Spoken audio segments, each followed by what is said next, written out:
निमी team तुमची इकडे ही घेऊन जाऊ द्या आणि निमी ती दुकानदार जाईल का त्यांना ती दाखवायला जावं.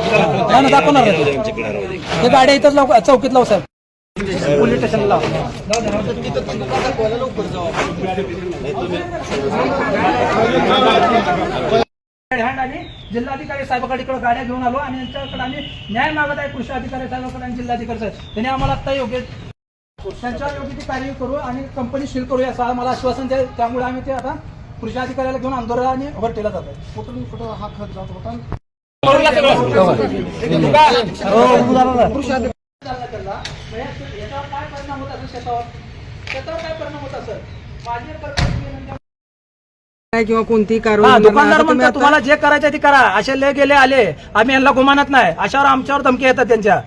ठीक आहे, मग आता अशा किती येऊन गेले ना, अशा आम्ही कितींदा सुटलो असं आमच्यावर हे करतो. तुम्ही खरेदी केलं, पकडलं काय ह्याच्यासाठी? डायरेक्ट आम्ही पैसे देऊन खरेदी केलं साहेब. किंमत मोजली? त्याच्यासाठी 5 लाखापर्यंत आम्ही किंमत त्यांना मोजले, 50,000 त्यांना ऍडव्हान्स दिले, 5 लाख कॅश दिले त्यांना. एवढं कशासाठी घेतलं? आम्ही पकडण्यासाठी घेतलं साहेब. आम्ही क्लिअर सांगतो, यांना पकडायचंच होतं आम्हाला. त्यासाठी आम्ही सगळ्या शेतकऱ्यांनी जमा करून पैसे आम्ही हा घेतला, कारण असं सापडत नव्हते आम्हाला. कारण असं पकडायला गेलं तर आमच्यावर गुन्हे दाखल केले त्यांनी. आता जिल्हाधिकाऱ्यांनी तुम्ही भेट घेतलेली, जिल्हाधिकाऱ्यांनी तुम्हाला याबद्दल काय संदर्भ जिल्हाधिकारी साहेबांनी आम्हाला त्यांनी सांगितलं, व्यवस्थित सांगितलं की त्यांनी आम्ही त्यांच्यावर योग्य ती कारवाई करू. आता त्यांनी टीम पाठवतात त्या दुकानदारावर आणि त्या व्हर्टीच्या दुकानदारावर योग्य ती कारवाई करून त्यांना जास्तीत जास्त शिक्षा करण्याचा करून त्यांना न्याय देऊ असं आम्हाला त्यांनी सांगितलं. नेमकं या प्रकरणामध्ये पावत्याचं काय? पावत्याचं कारण म्हणजे तुम्हाला दाखवतो पावती, कारण मी पावती त्यांना ओरिजिनल मागितली, त्यांनी ओरिजिनल पावती देत नाहीत. आणि मला असं कळालं, कारण बरेच शेतकरी 5 वर्षापासून यांचं जी सुळसुळाट चालू आहे, ही रॅकेट मोठा आहे, ही बारकं रॅकेट नाही. त्यांनी पावत्या काय करतात, असं साध्या पावत्या देतात आणि आता 500 पोत्याची आम्ही मागणी केली होतो, 50,000 त्यांना फोन पे टाकलेत आणि त्यांनी काय केले, साधी पावती दिलेत, त्यांनी ओरिजिनल पावती दिली नाहीत. काय नाव आहे त्याचं? ओमकार कृषी केंद्र सेवा केंद्र, नळदुर्ग, तालुका तुळजापूर, जिल्हा धाराशिव.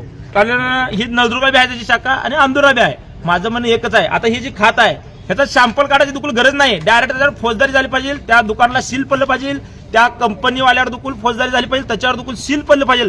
का सील पडलं पाहिजे? कारण माझा बळीराजा आज मरतोय, रात ना दिवस कष्ट करतोय, काबाड कष्ट करतोय, त्याला तर माती घालून तुम्ही विकत असताल तर ही तळतळाट चांगलं नाही. आणि माझं दुकानदाराला सांगणं आहे, त्या कंपनीदाराला सांगणं आहे, कारण एका दुकानदाराला तर सील पडलं तर बाकीचे दुकानदार असं कधी तोंडवर काढणार नाही ती. कारण बाबा शेतकऱ्याला फसवलं तर आपल्यावर दुकुली, कारण वेळ येईल फौजदारी गुन्हे दाखल करतील.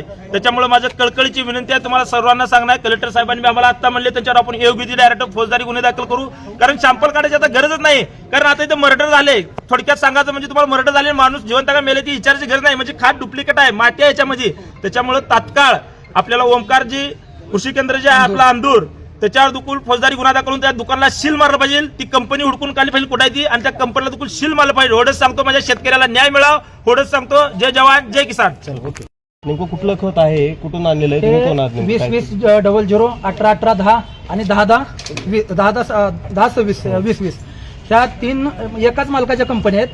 का कुठून तर मला वाटतं नांदेड साईड आणि कोल्हापूर साईडवरून माल येत आहेत. हे 2-4 वर्षापासून यांचं रॅकेट आहे. एकच कंपनी नाही, अशा बऱ्याच कंपन्या साहेब. हे 4 ते 5 वर्षापासून शेतकऱ्यांनी अन्याय आणि असले डुप्लिकेट बोगस खतं घालून हे शेतकऱ्याला अन्याय करत आहेत. पण हा आम्ही प्रत्येक वेळेस हे गाड्या पकडत, गेल्या वेळेची 2 गाड्या पकडल्या, आमच्यावर जीवघेणे हल्ले झाले. त्याच्यात आम्ही वाचलो दोघं, सूरज बाचाटे, सतीश बनसोडे वाचले. त्यावेळेस आम्ही तक्रार दिली माने साहेबाला, त्यांनी दखल घेतली नाही. मध्यंतरी सोलापूरला खत पकडून दिला, त्यावेळेस त्यांनी लॅब घेतला, एक बोरामणीला आणि एक सोलापूरमध्ये महाशक्ती नावाचा एक खत होता. त्यांनी सॅम्पल घेऊन त्यांच्यावर आम्ही कारवाई करा म्हणून बसलो, पण ते म्हणतात दिल्लीला रिपोर्ट यायला पाहिजे, सोलापूरचा पुण्याचा रिपोर्ट आणून दिला. ते म्हणतात ते रिपोर्ट तुमचे ओरिजिनल असतात, आम्ही आणलेले तेच खरे. मग हे कुठे तर कृषी अधिकारी मॅनेजर आहेत का, हा सगळ्यात मोठा सवाल आहे आमचा. कारण त्यांच्या आशीर्वादाशिवाय हे चालत आहेत का? नाही. तुळजापूर तालुक्यातले ते कृषी अधिकारी असतील, इथले असतील, यांना तुम्ही चौकशी यांची लावली पाहिजे. हा माझा सवाल आहे सध्या. यांना सगळ्याला मीडियामार्फत त्यांची चौकशी केली पाहिजे. आम्ही जिल्हाधिकाऱ्याला आता तेच बोललो, लवकरात लवकर याच्यावर ऍक्शन घ्या, अन्यथा आम्ही एकही दुकान नीट ठेवणार नाही त्या तालुक्यातलं. कारण शेतकऱ्यावर अन्याय नको आहे आम्हाला. तुम्हाला